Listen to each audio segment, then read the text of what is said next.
Ang video na ituturo ko sa inyo ay kung paano mag-install ng ganitong automatic transfer switch. Ito mga idol yung isasuggest ko sa inyong automatic transfer switch kasi napakaganda nito, napakabilis nitong mag-transfer. Di tulad ng ganitong automatic transfer switch, kapag halimbawa nanonood ka ng TV at naglipat siya sa kuryente nyo sa bahay ay mamamatay yung TV nyo. Ito yung mas maganda mga idol. Kasi kapag halimbawa nanonood ka man ng TV, nalobat yung solar mo, nag-transfer sa kuryente, ay hindi mamamatay yung TV mo. Kasi napakabilis lang ito mag-transfer. Kaya sa mga gusto umorder dyan, ay ilalagay ko yung link sa comment section. Ngayon, ituturo ko na sa inyo step by step kung paano yung wiring connection nito. Dito nakalagay sa source A yung priority. Halimbawa, yung solar mo yung linagay mo dito, siya na yung naka-priority. Pero nakadepende pa rin yan sa inyo kung alin yung gagawin yung priority. Pwede rin yung kuryente nyo sa bahay yung gawin yung priority. Pero kung malaki naman yung setup mo sa bahay, ay mas maganda gawin mo ng priority yung solar setup. Dito yan nakakonect sa source A at yung reserve power naman ay dito sa source B. Halimbawa yung sa kuryente mo sa bahay ay sa reserve power mo siya linagay. Kapag nalobat lang yung solar, saka lang siya magta-transfer sa kuryente nyo sa bahay. Dito yan nakakonect sa taas. At yung load naman nito, yung papunta na sa circuit breaker ng inyong bahay, ay dito sa baba. Ngayon, maglalagay muna tayo dito ng ilaw. Ito muna yung isasample natin. Dito natin yan ilalagay sa ilalim.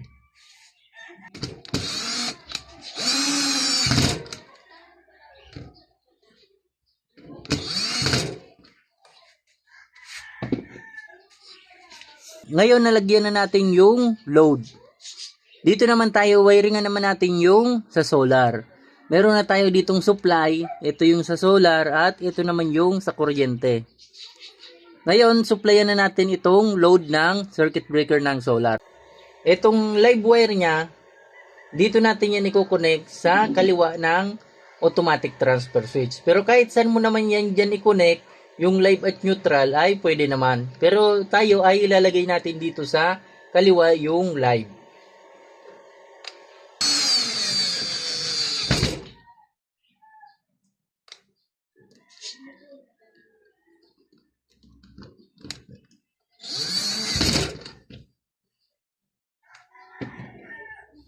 At ito namang neutral niya ay dito natin kukonek sa kanan ng automatic transfer switch.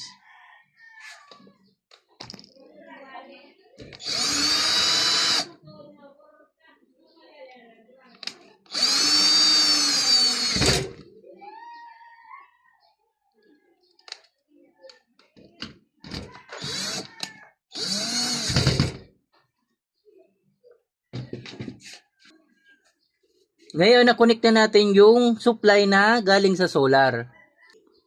At para gumana yung automatic function nito, ay kailangan maglagay tayo ng wire galing dito sa, may nakalagay ditong AC 220 volts input. Maglalagay tayo ng wire galing dito papunta dito sa live at saka neutral. Itong may nakalagay ditong AR, dito natin yan i-connect sa live.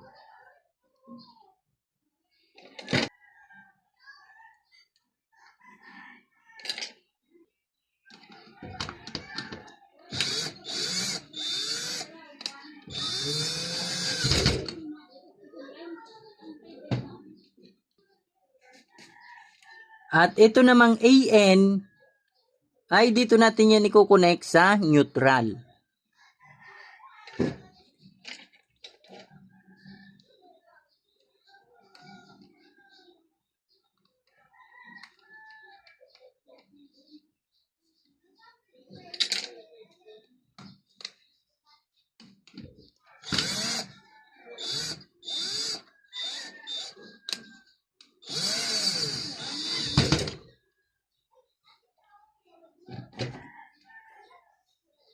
Nasupplyan na natin yung sa solar. Ngayon, dito naman tayo mag-supply dito sa kuryente nyo sa bahay.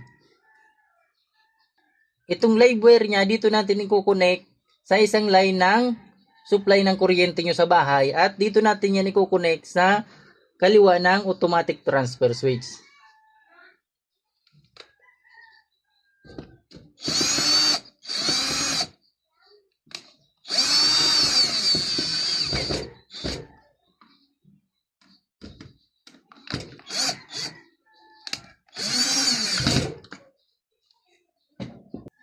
Ito namang neutral niya, dito natin i-connect sa isang line ng circuit breaker.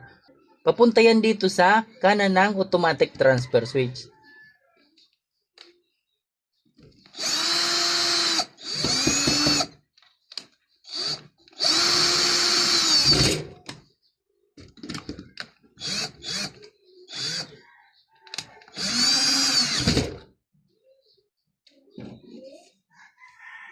At ganun din dito sa baba, para gumana yung automatic function nito, ay maglalagay tayo ng wire papunta dito sa live at neutral ng supply ng kuryente nyo sa bahay. Dito yan nakakonect sa BR at BN. Nakalagay dito AC 220 volts input. Yung BR nya, kukonect natin yan dito sa live.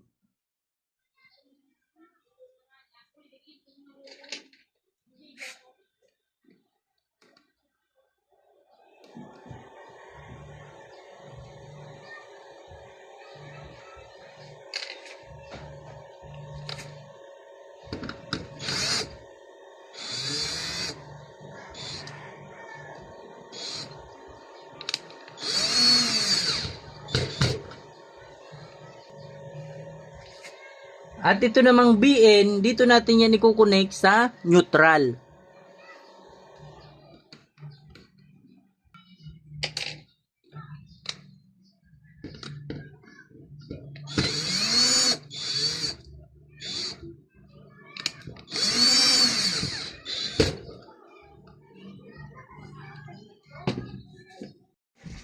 Nawiringan na natin yung sa solar at ganun din yung sa kuryente. Ganyan lang ang wiring connection niyan. Ngayon, i-try na natin, i-on natin yung sa solar. Dapat ito ay magta-transfer yan dito sa normal power. Try natin. Ganyan lang kabilis yung pag-transfer niya. Ngayon, i-try naman natin yung sa kuryente. Pagkapag inon natin dyan ay hindi yan magta-transfer kasi naka-priority yung sa solar.